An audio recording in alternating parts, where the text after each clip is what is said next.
Warning, the following video may cause undue butthurt to people who own one or more of the firearms on this list, because for some inexplicable reason people get emotionally attached to their purchases and can't bear it when someone dislikes something they like. Enjoy! Hey guys, it's Alex C with TFBTV. The topic of today's top 5 is going to be the top 5 overrated guns. Know that this is just my list, and as such these are my choices, and you are free to disagree. So first up is the Mosin Nagant, aka the garbage rod. I'm going to use the term garbage rod because Mosin fanboys get all uppity when you pronounce the rifle improperly according to them. I wish that people could simply embrace this cheap surplus rifle for what it is, but it doesn't seem to be that easy. You constantly hear people on the internet talk about just how spectacular the garbage rod is, and every neckbeard worth his salt brags about how spectacularly accurate this pile of garbage is.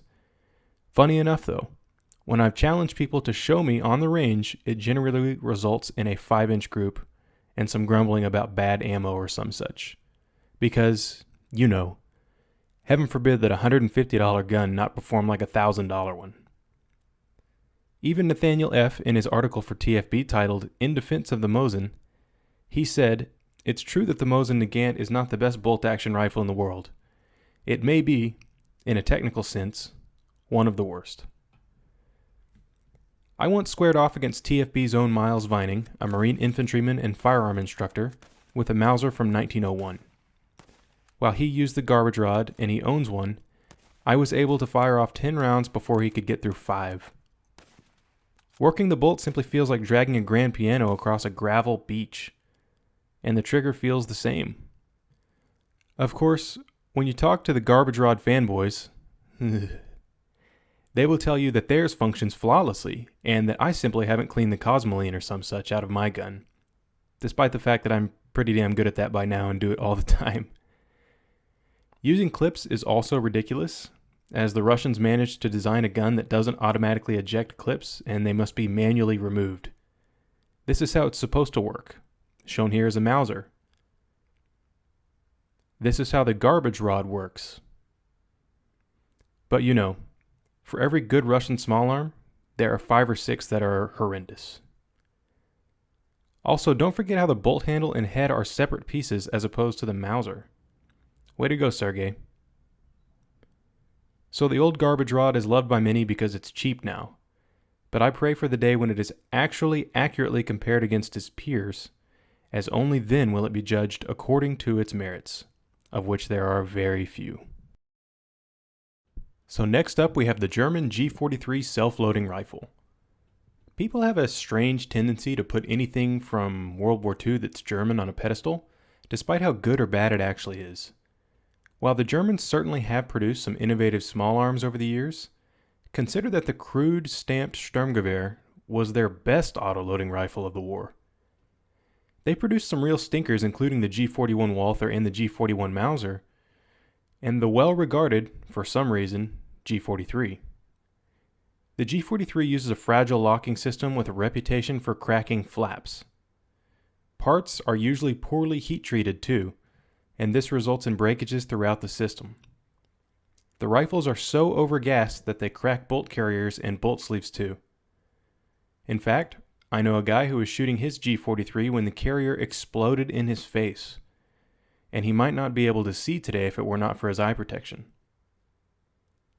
The guns are prone to snapping actuator rods as well, and what you didn't see in our run and gun video was Patrick's run, where he was shooting and the actuator snapped at the wrist, requiring me to send it off to a specialist to have a new one fitted and clearanced to prevent it from happening again. I mean, you know these guns are crummy and maintenance intensive when they are obscure and uncommon, yet multiple gunsmiths make their living working on them exclusively. So I guess it's kind of like the RX-7 of guns. Anyways, the safety is susceptible to rendering the gun inoperable, and its location is pathetic. They are also brittle guns, and 2 companies specialize in making parts to try and keep them from breaking by restricting the gas system. The ergonomics are terrible, loading with stripper clips is horrendous, and while users were issued with 2 extra mags, they were also issued with stripper clips. My favorite is when someone chimes in with "better than Garand" or some such. When you ask why, they have no logical retort.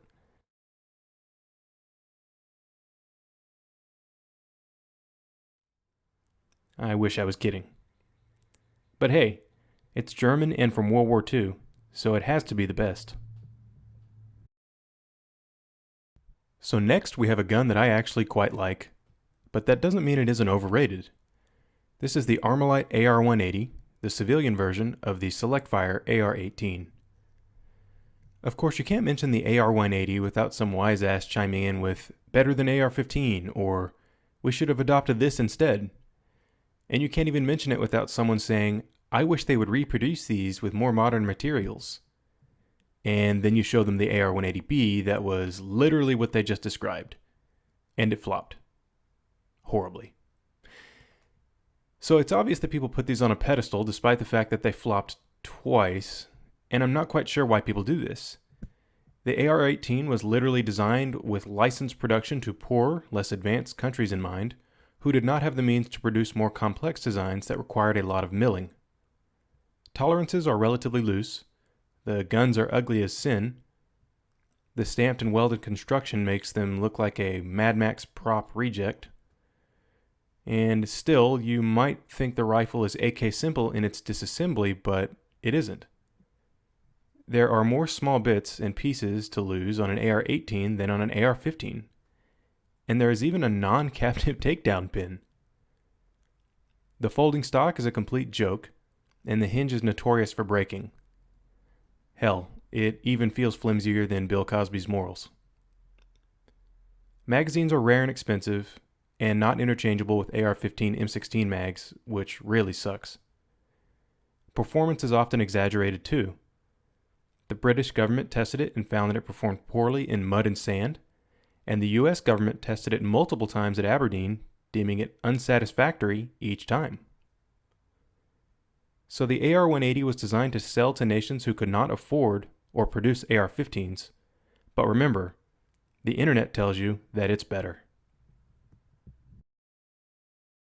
So here's one that's going to piss everyone off, but whatever. This is the IWI Tavor, the worst bullpup in production. If you like being gassed in the face, especially when running suppressed, then the Tavor is for you. While the AUG is priced the same, remember that the AUG has pesky features like the ability to quickly remove the barrel for cleaning that you might not want. Also, the Tavor features an easily bumped magazine release for tactically, accidentally removing your ammunition feeding device. But IWI has great marketing and will get you to buy into the hype. A mistake I made and regret terribly. I have most of the major bullpups on the market, and even some obscure ones, and the Tavor is the worst by a long shot. The gun is so rear heavy that it's ridiculous. Controls are poor, ergonomics are terrible, and the gun's aesthetics were designed before the internal workings. Call me crazy, but that seems backwards as hell. Don't forget little things like the omission of adjustable gas. The heat is retained inside like crazy. The worst, most unnatural balance ever. And the fact that nothing properly co-witnesses with it. Oh, I also forgot the incredibly mushy trigger. This one is going to piss off Tavor owners, especially those who haven't shot an AUG or FS2000, but I don't really care. It sucks and I wish I could trade it in for another Galil. So lastly, we're going to finish off with a slice of Americana. Yep, this is the American Thompson submachine gun. This is another gun I like a lot, but that doesn't mean it isn't overrated. In the 19-teens, the Thompson would have been the business. Hell, I would argue that even in the 1920s and maybe in the early 30s, the M1928s were still pretty relevant. Then you realize they served on into the 1960s. It's hard for me to explain just how unbelievably heavy the Thompson is, so I'll just show you. Here it is in American units. And here it is for countries that have not put a flag on the moon. So yeah, it's heavier than a milled RPK-74, and it's a blowback operated pistol caliber gun. I can't say that I don't enjoy shooting the Thompson, because I do. But on semi, the heavy mass of the bolt carrier, well, bolt going forward doesn't do you any favors in the accuracy department. The cyclic rate is also too damn high, and even people in the 1920s complained about this, and they lowered the rate for the 1928 model. The M1A1s were cheaper, but the firing pin is fixed, allowing out-of-battery detonations to happen easier. The sights, also, like a damn Sten gun, are not adjustable. So why is it overrated? I don't know, romanticism, I guess.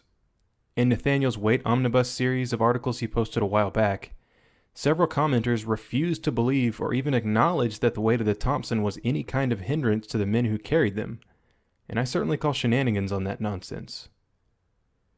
I've also heard where people refer to the, quote, high levels of craftsmanship, end quote, that the M1A1 has over its peers, which makes me wonder if the person behind their keyboard has ever even seen an M1A1. Thompsons are reliable and they certainly don't suck, but damn if I wouldn't rather carry just about any other small arm that was available to me in World War II. Thanks for sitting through my long, drawn-out, opinionated, and presumably disagreeable rant. I'm sure owners of these firearms will go ahead and mash that dislike button, but I'm surprisingly okay with that. Big thanks to Ventura Munitions for making our videos possible, the best place to buy ammunition online, and a big thanks to you guys for watching. See you next time. If I didn't piss you off.